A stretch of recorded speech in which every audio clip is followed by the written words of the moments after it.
Assalamualaikum warahmatullahi wabarakatuh.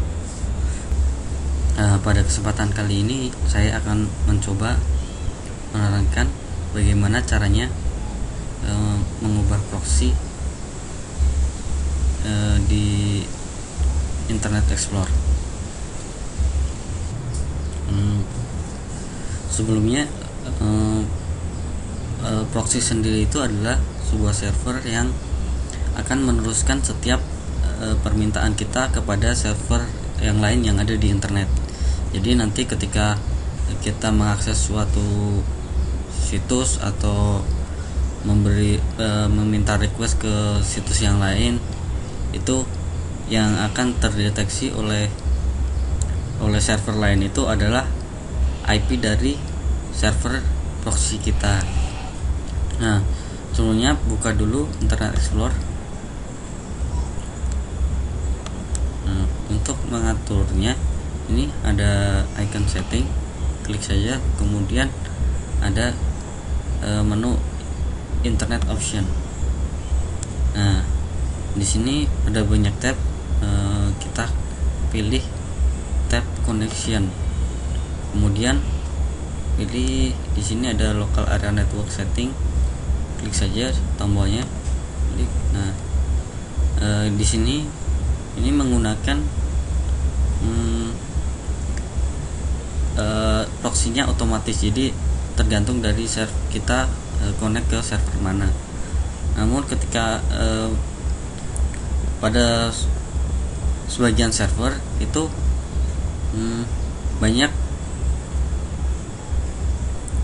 kadang banyak situs yang diblokir.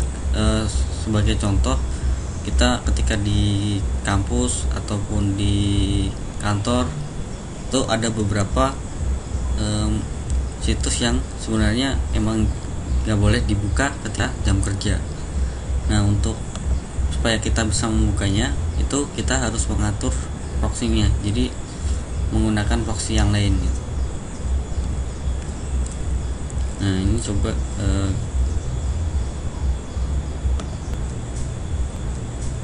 nah, ini adalah untuk alamat dari proxy-nya. Kemudian ini ada port dari server yang akan kita gunakan.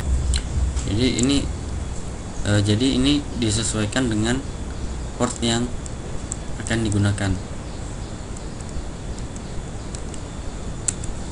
Nah, setelah semua selesai, setelah kita atur dan kita pastikan ini sesuai, maka kita tinggal klik tombol OK. Kemudian di sini juga OK. Nah, jadi untuk mengatur proxy-nya cuma kayak gitu. Nanti bisa teman-teman coba di rumah.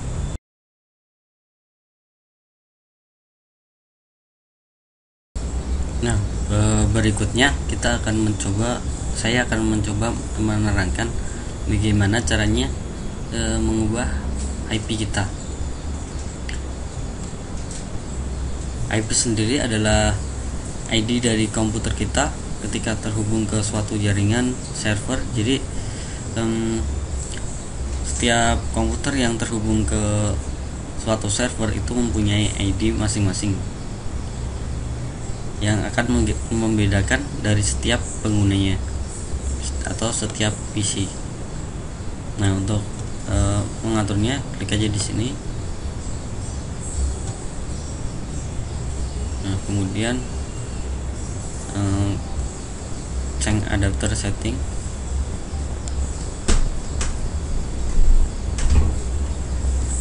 Di sini klik 2 kali aja, nanti akan muncul tampilan seperti ini.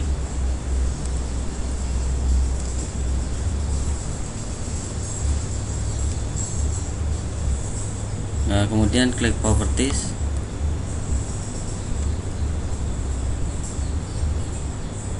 Nah, di sini untuk mengatur IP-nya itu ada di Internet Protocol version 4 atau IP versi 4. Kemudian klik 2 kali, terus pilih use the following IP address. 192. IP yang saya gunakan adalah IP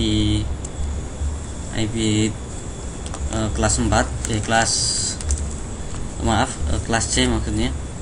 Jadi IP sendiri itu ada sekitar 5 kelas, jadi dari kelas A sampai kelas E.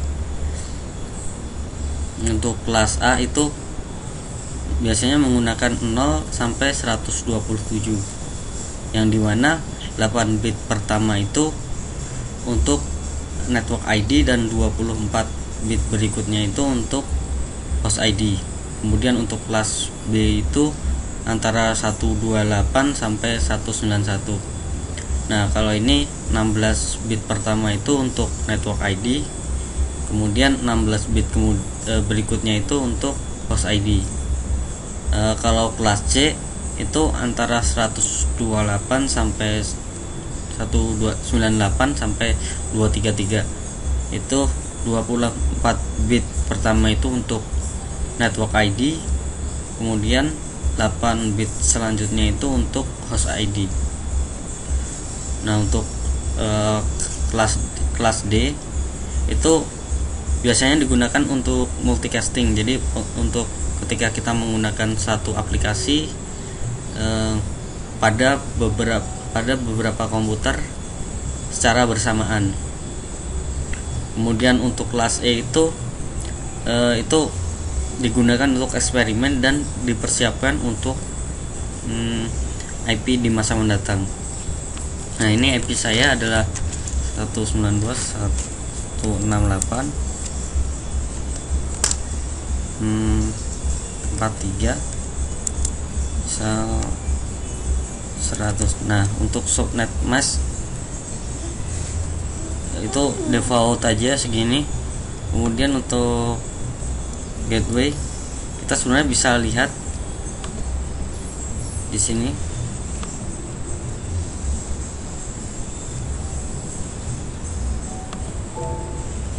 Menggunakan command prompt dengan mengetikkan perintah IP enter. Nah, di sini adalah default gateway-nya.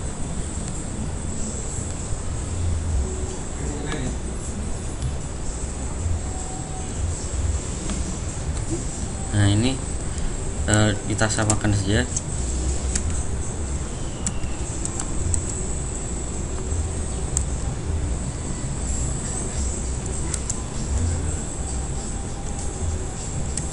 Seperti ini. Nah, untuk IP yang saya sebelumnya adalah ini 192.168.43.104. Nah, ini tinggal kita klik OK saja. Oke, coba kita lihat lagi.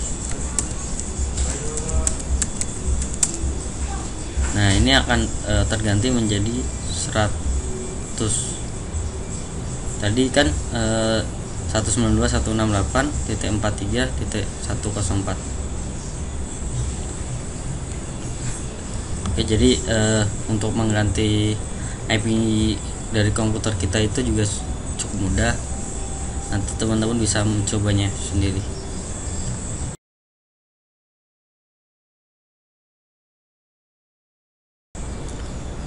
Nah, untuk selanjutnya saya akan mencoba mempraktekkan gimana caranya untuk men-setting jaringan untuk yang di VirtualBox. Jadi untuk virtual machine kita supaya bisa browsing menggunakan browser yang ada di virtual machine kita. Nah, untuk mengaturnya itu di setting, kemudian network. Nah, di sini ada banyak jenisnya, jenis untuk koneksinya. Jadi NAT itu adalah menggunakan koneksi yang ada di operating system induknya. Jadi ketika kita sudah connect ke internet, maka virtual machine kita juga sudah terkonek ke internet. Nah, untuk yang lain ada bridge adapter. Nah, Nah ini untuk bridge adapter ini fungsinya adalah kita bisa menghubungkan antara operating system host atau operating system induknya dengan operating system guest atau operating system yang ada di virtual machine. Namun syaratnya adalah komputer harus terhubung ke suatu jaringan, jadi harus ada perantaranya. Kemudian ada lagi host only adapter. Nah ini fungsinya adalah bisa menghubungkan antara operating system host dengan operating system guest. Nah sama seperti apa tadi, bridge adapter. Nah itu, tapi bedanya di sini host only adapter ini tidak memerlukan jaringan yang lain, tidak memerlukan perantara jaringan yang lain, jadi tidak perlu terhubung ke suatu jaringan. Nah kalau sudah, kalau ini sebenarnya sudah cukup. Jadi ketika komputer host itu terhubung ke suatu internet, maka komputer guestnya juga terhubung ke internet tersebut. Nah, saya kira cukup